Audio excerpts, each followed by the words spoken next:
Kisah diawali dengan memperlihatkan salah satu negara bagian Amerika Serikat yang pada umumnya dikenal sebagai salah satu kota seni terbaik di dunia. Namun seiring dengan berjalannya waktu, nama baik kota ini pada akhirnya runtuh. Ketika tindakan kejahatan semakin hari semakin meningkat akibat kemunculan kelompok sindikat kejahatan, di mana mereka melakukan perampokan dan pembunuhan kepada warga sipil yang tentunya menjadi korban. Namun mirisnya tindakan tersebut justru terlihat dipelihara dan dilestarikan tanpa adanya upaya dari pemerintah dalam mengatasi masalah yang sangat krusial seperti ini.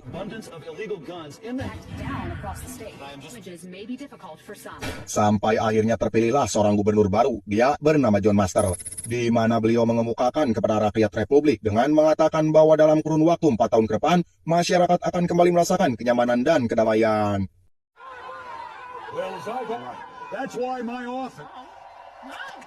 Di balik semua kontroversi sang gubernur, kisah akan berpindah dan berfokus terhadap seorang pria bernama Stanley yang baru saja kembali dari wawancara kerja di sebuah pabrik. Beberapa lama kemudian tibalah seorang wanita yang merupakan istri dari Stanley. Dia bernama Yuli yang datang dan menjemput Stanley, di mana diketahui Yuli adalah seorang wanita karir yang kebetulan bekerja sebagai auditor.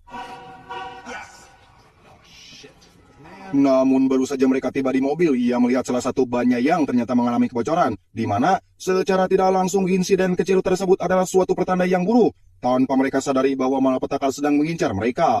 Dan benar saja muncullah seorang pria yang diduga adalah seorang preman, yang pada awalnya dia hanya berniat untuk meminta duit, namun Yuli menolak dan memintanya untuk segera pergi. Namun tiba-tiba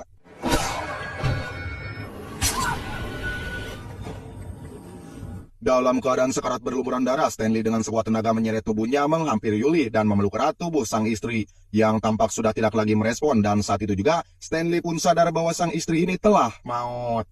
Sehingga Yuli mendapatkan honor yang paling rendah.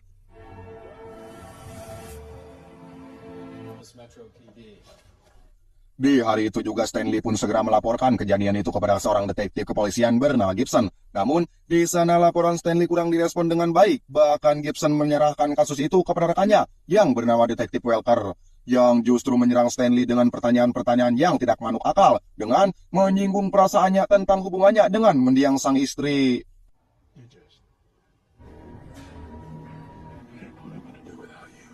Beberapa hari kemudian digelar lagu upacara pemakaman sang istri. Tampak jelas raut wajah kesedihan dari wajah Stanley yang tentu saja tak dapat ia sembunyikan meskipun sudah berusaha untuk mengikhlaskannya. Dan kita juga diperlihatkan anak dari Stanley, dia bernama Abby, juga sangat sedih atas kepergian sang ibu, di mana kondisi itu membuat Stanley semakin tidak dapat menerima kenyataan pahit atas kepergian sang istri.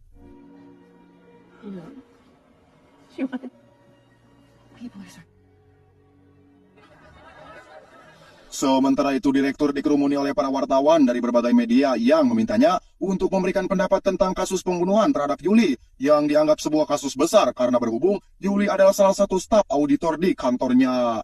Secara langsung Stanley mendengarkan jawaban sang gubernur dari layar televisi. Tentu saja sontak membuatnya begitu sangat marah karena dia merasa bahwa sang gubernur sedang bersembunyi di balik janji-janjinya.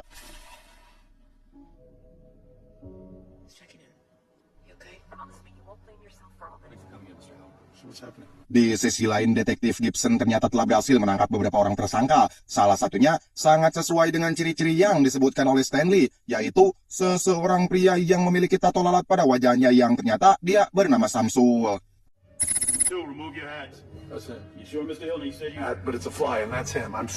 Stanley menunjukkan bahwa Samsul lah pelakunya. Detektif Gibson dan rekannya justru melepaskan Samsul begitu saja tanpa memberikan penjelasan yang masuk akal. Siapakah sosok Samsul sebenarnya? Apakah tukang parkir, tukang nasi goreng, atau anak pejabat korup? Entahlah, dan kita akan tahu nanti.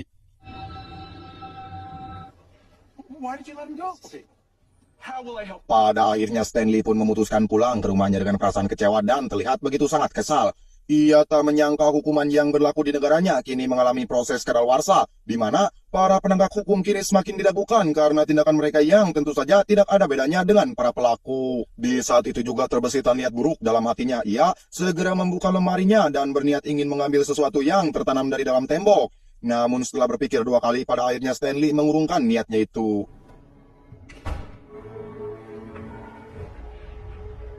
Stanley pun memutuskan pergi keluar rumah berharap suasana di luar bisa menjernihkan pikirannya itu. Namun siapa sangka secara kebetulan ia melihat Samsul tengah berkumpul bersama komplotannya. dengan tatapan tidak menyenangkan, memperlihatkan senyuman penuh ejekan yang seolah-olah berkata bahwa saat ini dialah pemenangnya. Niat Stanley yang pada awalnya sempat memutuskan untuk mengikhlaskan segalanya, pada akhirnya berubah menjadi sebuah luapan emosi. Tanpa pikir panjang, Stanley dengan cepat memutar balik arah mobilnya untuk kemudian pulang ke rumahnya. Setibanya di rumah, ia tanpa ragu menghancurkan tembok yang ternyata di dalamnya terdapat barang-barang yang sudah lama terkubur, dan dapatlah sebuah kotak berisi senjata dan juga beberapa identitas dari pekerjaannya di masa lalu. Ternyata Stanley ini adalah anggota militer dan seorang Interpol brutal. Ia memutuskan untuk keluar dan menjadi rakyat biasa, di mana beliau saat ini juga menghubungi rekan lamanya bernama Dennis untuk meminta bantuan mencarikan nama dari masing-masing para pelaku yang telah membunuh istrinya. Menyadari bahwa saat ini pihak berwajib tidak lagi bisa diandalkan, akhirnya Stanley nekat menegakkan keadilan untuk dirinya sendiri, di mana dia meminta Dennis agar ikut membantunya sekaligus mengulang kembali momen kebersamaan mereka dulu. Di suatu malam saat Stanley mengunjungi sebuah bar, lagi-lagi tanpa sengaja ia melihat salah satu rekan Samsul yang diketahui ia terlibat dalam aksi pembunuhan istrinya. Di saat itu juga Stanley bergegas mengikutinya hingga keluar bar. Namun, tak berselang lama Dennis tiba-tiba muncul untuk mengamankan situasi.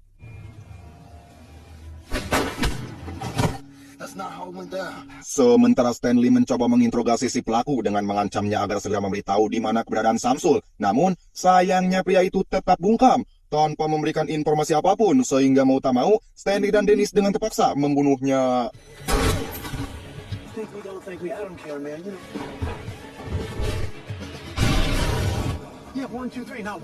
Namun sialnya mereka berdua tidak menyadari aksi mereka itu ternyata diawasi oleh salah satu anggota gengnya Samsul yang diam-diam memotret mereka berdua dan melaporkan hal itu kepada bosnya. Dia seorang mafia bernama Lenny. Ternyata dialah otak dari setiap kejahatan yang kerap terjadi di kota tersebut.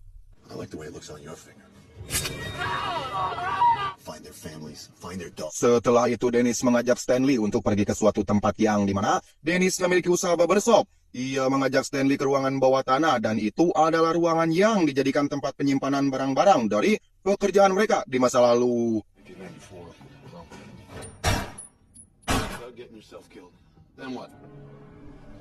Di sisi lain kita akan diperlihatkan dengan sebuah fakta yang sangat mengejutkan di mana ternyata ia terlihat sudah kenal dekat dengan detektif Gibson dan juga rekannya yang diketahui selama ini mereka bertugas melindungi bisnis haram dari seorang mafia.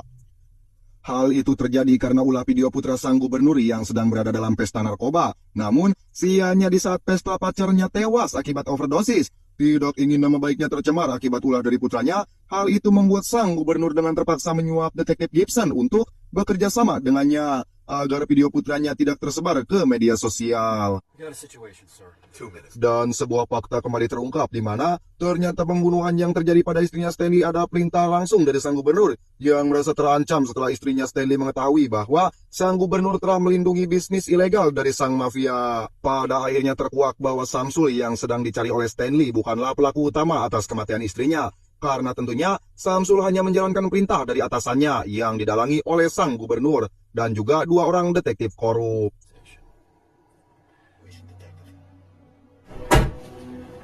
Di keesokan harinya Stanley mendatangi sebuah lokasi sang ahli tato, di mana Stanley meminta seorang ahli tato untuk dibuatkan tato dengan tulisan kon pada punggungnya. Ternyata dia adalah salah satu pelaku pembunuhan istrinya. Yeah, but she's old enough to choose her own friends, you know? Hey, Lars. Business. Well, who can blame you? Right. That's some heavy shit, man. What is it, biblical? Her name was? Laura. Tiba-tiba tukang tato itu tersadar dan mengetahui bahwa Stanley adalah suami dari wanita yang telah ia bunuh. Bersama dengan teman-temannya, dengan cepat ia mengeluarkan senjatanya dan tiba-tiba...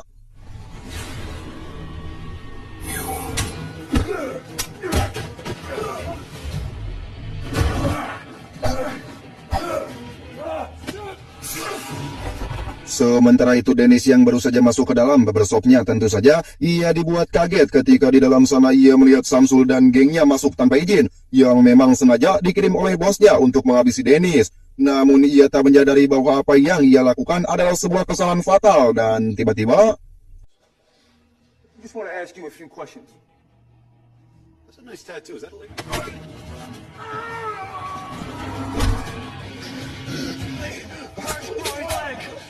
Sementara Samsul yang berhasil kabur ternyata mulai menyadari bahwa teman-temannya tewas satu persatu, di mana kali ini dia mendatangi kediaman keluarga Abby putrinya Stanley dan menembaki mobilnya yang terparkir di depan rumah hingga mengakibatkan suami Abby pun terluka parah.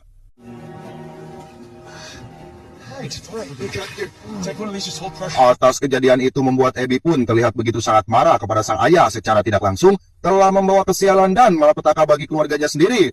Merasa sudah terlanjur jauh masuk ke dalam sebuah masalah, Stanley pun mau tidak mau harus menyelesaikan apa yang sudah terlanjur ia lakukan. Stanley dan Dennis pun beraksi berbakal ponsel milik salah satu teman Samsul yang sudah tewas. Mereka pun berhasil memancing Samsul untuk datang bertemu di suatu tempat. No, let him. Make him feel safe. Besides, I know that.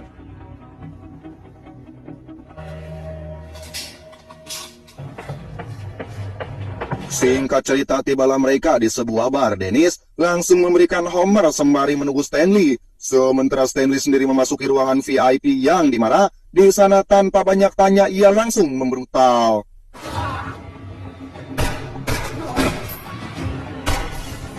Everybody stay down! You got 3 minutes. I don't want it. Well, what do you want? Pada akhirnya tibalah saat yang ditunggu-tunggu oleh Stanley. Ia berhasil memojokkan Samsul, sang berdebah pembunuh istrinya. Hingga kondisi itu membuat Samsul tak berkutik dan terlihat begitu sangat ketakutan. Di tengah ketakutannya, Samsul mencoba memohon pada Stanley agar tidak menghabisinya. Di mana dia dengan terpaksa jujur mengungkapkan bahwa dia hanya menjalankan perintah dari bosnya.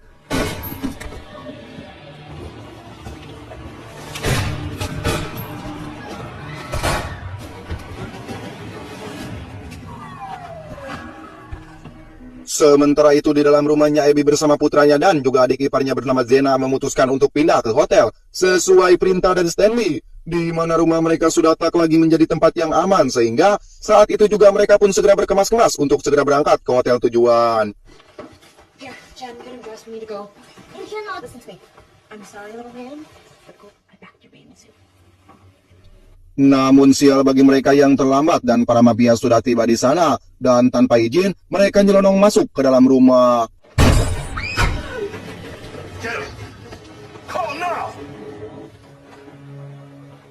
Dan Abby pun langsung mengambil ponselnya yang tertinggal di dapur. Namun ia justru nekat melakukan kesalahan besar dengan mengambil sebilah pisau lalu menikam para mafia tersebut dari belakang. Go get it. Go get it!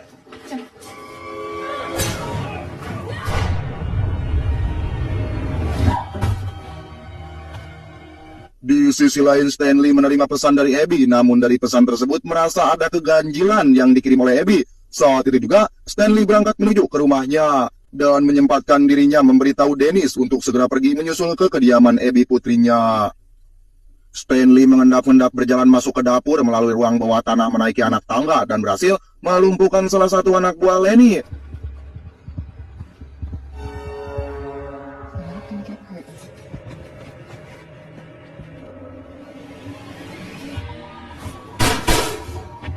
Namun sial bagi Stanley, ia malah terdesak setelah melihat Abby disandra, sehingga ia meletakkan senjatanya. Hingga di tengah ancaman, tiba-tiba Kick it over.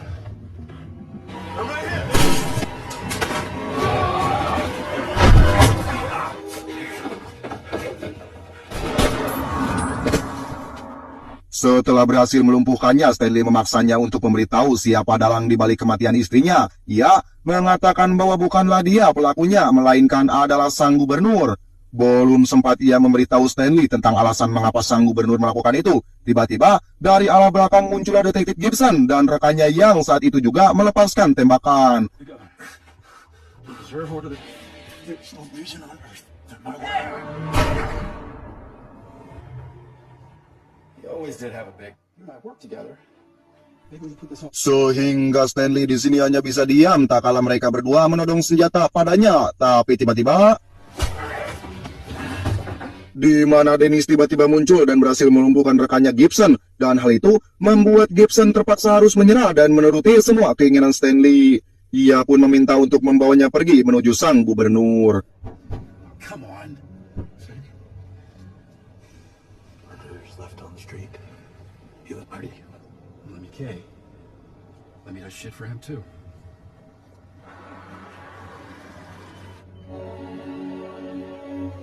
Setibanya mereka di sana, Stanley langsung saja memukulnya hingga pingsan. Security out there. That's not your problem. Don't be so... Ketika tersadar dari pingsannya, Gibson melihat bensin mobilnya sudah dalam keadaan terbuka. Di waktu bersamaan, rekannya yang berada di dalam bagasi mobil dan saat ia ingin keluar, tapi tiba-tiba...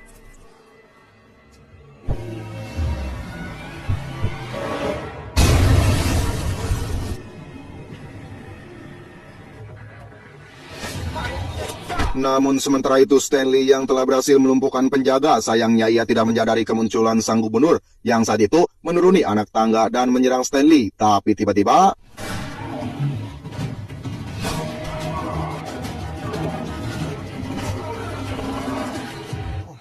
do you want? Just, I used to be a bottom feeder like you, Stanley. Sure. Setelah memastikan sang penguasa tewas bersimbah darah, bersamaan dengan itu muncullah polisi mengepung tempat tersebut, meminta Stanley untuk segera menyerahkan diri. Namun sial, baru saja Stanley keluar membuka pintu untuk menyelamatkan diri, tiba-tiba...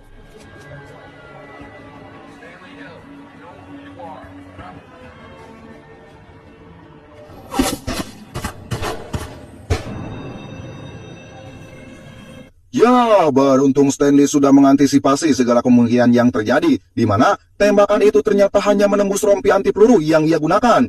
Di saat itu juga Stanley dibawa ke rumah sakit untuk dilakukan pertolongan. Keesokan harinya di rumah sakit tempat Stanley dirawat, Abby bersama suaminya datang ke sana untuk mengunjungi Stanley. Namun petugas polisi yang sedang berjaga melarang Abby untuk menjenguk ayahnya itu dengan alasan jam telah berakhir dan meminta Abby agar sebaliknya datang kembali di keesokan harinya. Namun dia tidak terima dengan alasan sang petugas. Saat itu juga Abby bersikeras dan memaksa masuk ke dalam ruangan ayahnya dan memeluk sang ayah meskipun pada akhirnya disuruh segera keluar dari sana. Visiting hours. We haven't been able to visit him at all. Okay. Get over here. Tak lama setelah kepergian Abby dan suaminya, terlihat dua orang petugas datang untuk menggantikan dua petugas yang jaga sebelumnya. Namun, siapa sangka salah satu petugas yang datang tersebut adalah rekan dari detektif Gibson yang ternyata selamat dari ledakan mobil kemarin. Di mana saat itu juga ia menghampiri Stanley yang berbaring. Ia berniat menghabisinya, namun tiba-tiba... It's time to settle the score for what you did to me and my partner. Punks. It's not looking that well. What were you thinking? Right through back to the rescue? The rescue? Stop it. Keep going. I saved your ass last time. Stop. Dan ya, tamat.